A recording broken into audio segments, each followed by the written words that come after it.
Ivo, I had found you, and now I had to take apart another episode of yours. A few years ago, he published a video about capacitors. He made one experiment about capacitors, and it was done a bit a weird way. It was called electric conduction through distilled water. Sounds like madness. It is.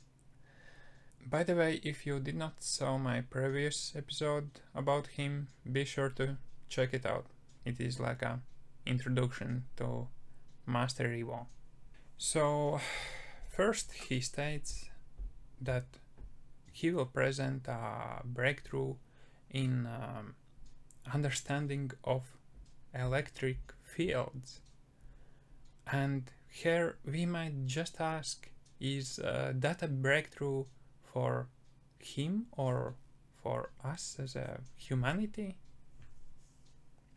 Okay, about that a bit later. He introduces with experiment setup, where he connects one side to copper plate, and on that plate he places bottle of distilled water, and in the water he inserts another side of copper wire. So first I will point out his words. Electric conduction through water. By conduction through some substance, we mean that the current will flow there. But there are no direct connection, so his suggestion is kinda absurd, but okay, whatever. Also, he allows to mention that he give negative voltage pulses, and afterwards in second part of his experiment positive voltage pulses. But I think it is a confusing view to look at it, because he just looks at voltage, not what coil is actually doing. So let's look at schematic. As you see here are coil, and when coil is energized and disconnected from power source, it will make its own loop, and here as he provided ground connection, it will make its loop through ground and will charge capacitor. But what about distilled water? So first of all, it doesn't matter what type of non-conductive material here is used. It can be just an air. Here that is water. But I will draw your attention to fact why he is using copper plate below. Okay, he at the end of video explains about displacement current stuff, etc. So it is like a half of capacitor. But if we look at other side, where he submerged a copper wire, it is quite a far away to have some sort of useful capacity, and it doesn't conduct electricity even if water would conduct, because plastic bottle is preventing it. Later he show a demonstration of distilled water, how it does and doesn't conduct electricity by demonstrating it with DC electrical motor. Now I will explain closer about distilled water and what it is here, but he doesn't explain or measure it. First of all, question which is asked countless times. Does distilled water conduct electricity? In theory, no. And this is very important thing. In theory. And here is why. Let's assume we have ideal pure distilled water in bottle, whose material is neutral and won't contaminate water with ions. The moment when the bottle will be opened, it is exposed to ambient air and dust. It will contaminate it. So what makes it conductive? Electrical conductivity in water is primarily due to the presence of ions. So what are ions? Ions are atoms or molecules that have gained or lost one or more electrons, giving them a positive or negative charge. There are two types of ions, cations and anions. When distilled water is exposed to air, it can absorb carbon dioxide from atmosphere. The carbon dioxide dissolves in water and reacts to form carbonic acid, which further dissociates into hydrogen ions and bicarbonate ions. This process introduces ions into water, thereby increasing its conductivity slightly. Also, when clean copper piece is submerged into water, the immediate effect will be minimal. However, over time, copper starts to oxidize and some ions is released into water. So this means that with that motor experiment, he doesn't prove that water isn't conductive. He proves only that the water are not conductive enough to run the motor. Okay, he showed that he measures water conductivity with TD3 meter, but as you see here, the resolution for that is 1 part per million.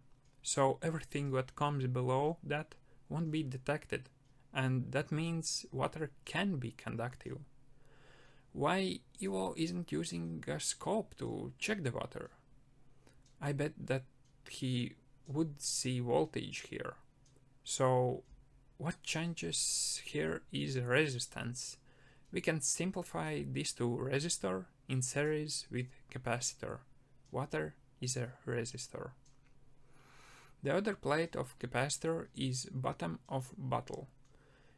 It has almost the same area as copper plate below, and resistance could be represented as exponential function, where it tends to reach infinity high ohms on one side and on other infinity low ohms. And one thing I had to mention, those capacitor plates must be close. Closer those are, higher capacity you will get. There is a nice experiment made by Electronoobs channel, where it is nicely presented. I will throw the link in description. So, if those plates would be in distance which that copper plate were, then there would be really small capacity. We can actually calculate it. Let's take a look. How much capacity IVO could possibly have? So I have a similar bottle and I measured diameter for it and it was around 8 centimeters. So we can calculate area of bottom of bottle. For demonstration, let's calculate capacity for that large distance, 18 centimeters. In this case, if dielectric is air, it is just 0.24 picofarads, and for case if water is dielectric, it is 19.7 picofarads. A lot more than just an air, but still a low number. And there is another thing, it should not be a conductor, no direct connection to wire. Then I will calculate capacity for 1 millimeter, as this would be approximate thickness of bottom of the bottle. If air is dielectric, those are 44 picofarads, if that are plastic, as it is for bottle material. In this case I took PET material. For that it is 142 picofarads. As bottom of bottle are not flat, I will assume that half is air and half is plastic, so I will take a medium capacity. For IVO, charge time was about 40 seconds. In his schematic, this 200 nanofarad capacitor is in series with this water bottle capacitor, for which we calculated approximately capacity of 93 picofarads. In series, resulting capacitor value is practically the same as the lowest capacitor value, so there is calculation like this. I will use here RC formula to calculate resistance. I know it is more for constant voltage and here is voltage impulses and coil is providing limited amount of energy, but a coil is quite large, so I will assume that it stores quite a lot of energy, so it will act as power source. If we then try to calculate approximate resistance, the amount is just insanely large. 428 giga ohms, not mega ohms but giga ohms, and maximal charge current would be the tiny amount of 2.8 picoamperes. So these values should raise question in your mind. This was the way capacitor actually charged in this experiment? If we would assume that IVO actually charged 200 nanofarad capacitor through that scope probe, then resistance would drop to 200 mega ohms, and that is more realistic. And then current would be 6 microamperes. Again, more believable. So I wanted to recreate a simulation on LTSpice. For those who don't know what it is an electric circuit simulation software currently maintained by Analog Devices. First of all, I don't know exact parameters of this schematic, so this is an approximation. I used models from similar components, as for these ones I couldn't find. So I set 45 kHz switching speed for MOSFET.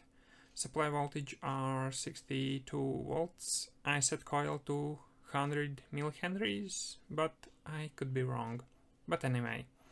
And here are alternative circuit. R1 is a resistor, like a resistance for water. C2 capacitor is water bottle and copper plate. C1 capacitor is 200 nanofarad one. So now is very important moment.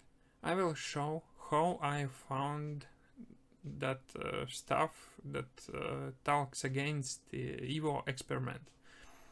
First, when I checked voltage on capacitor, I thought I'm doing something wrong, because you see, this voltage here is oscillating forward and backward, so I was scratching my head, changing values, etc. So a few days later I was still thinking about this circuit, how that voltage can go back if there is a diode. And then something clicked in my brain, and I asked a question myself. What about parasitic capacity for diodes? So I looked up for this capacity for this particular diode I used in simulation, and for that it was 1 picofarad. Looks like a relatively low number, but why we see that voltage drop then? So I take a look on IVO diodes, and oh my Jesus Christ, for those that were staggering number of 300 picofarads. IVO, I got you, man. This time you shot in your own leg. You know what this means? As parasitic capacitance is larger than the circuit capacity behind those diodes, this means that the energy which is pushed into those capacitors each cycle, it will just discharge out, and now voltage will gradually increase, like the voltage which is pushed in each cycle, it will discharge out, and you won't see like gradual increase in the voltage. So I will show what I mean. I find that around 70 kilo ohm resistance measured voltage is around 1.3 kilovolts, and that is due to fact that this is maximum reverse voltage for diode. So this 1.3 kilovolt voltage is with parasitic capacitance for diode of 3 to 10 picofarads. Now look what happens when we introduce parasitic capacitance of 300 picofarads. It just topped to 270 volts. This very good shows how energy is just ventilated out by parasitic capacity. Then again, if we set capacitance to 1 picofarad, and you see the voltage is back. If we set resistance to 500 kilo ohms, voltage just tops out at 300 volts. So if we put those calculated 200 mega ohms, it just sits around zero voltage and doesn't go anywhere. Another important thing is I thought that this voltage is stored at C1 capacitor relative to ground voltage. So I thought that this is high voltage from this capacitor, but man, how I was wrong. If we measure on C1 capacitor, voltage in this case tops out at 0.6 volts, and then measure on C2 capacitor, it is those staggering 1.3 kilovolts.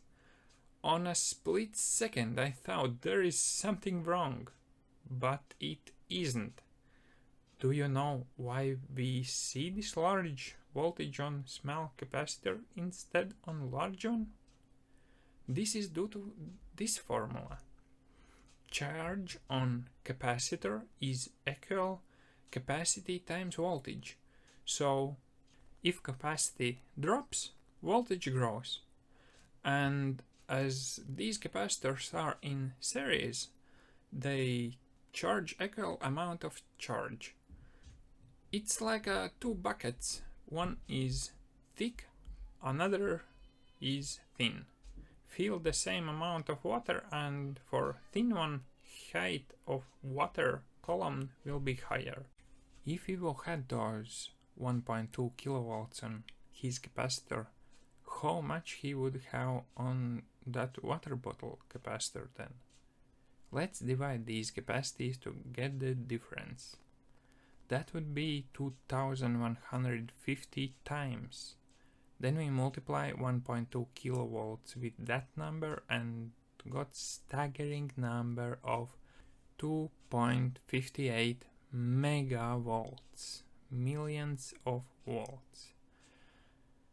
For the sake of curiosity, let's check what would be the marginal breakdown air gap. We assume that will be standard 3 kilovolts per millimeter.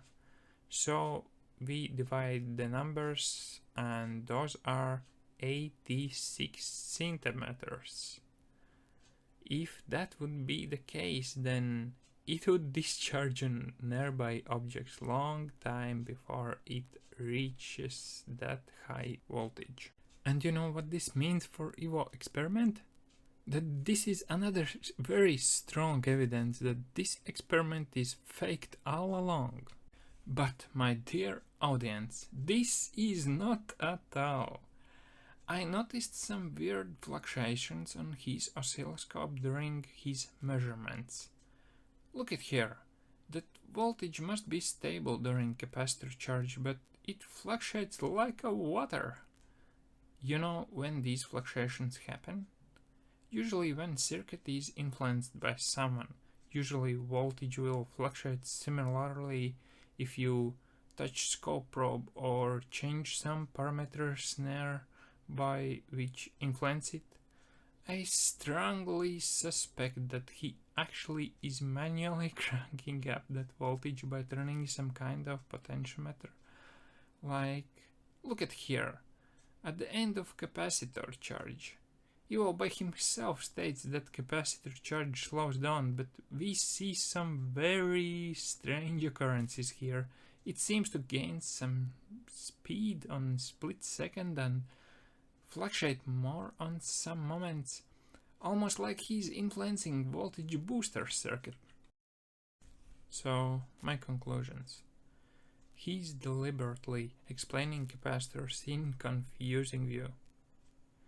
Water isn't non-conductive. He could use mineral oil instead, which is used in transformers, for example. Voltage on 200 nanofarad capacitors is unrealistic because most of it will be on the small one. Measurements on scope is really suspicious. So what I think how that experiment was made? I think he charged that voltage through that scope probe because he isn't showing where that scope probe went behind the camera view.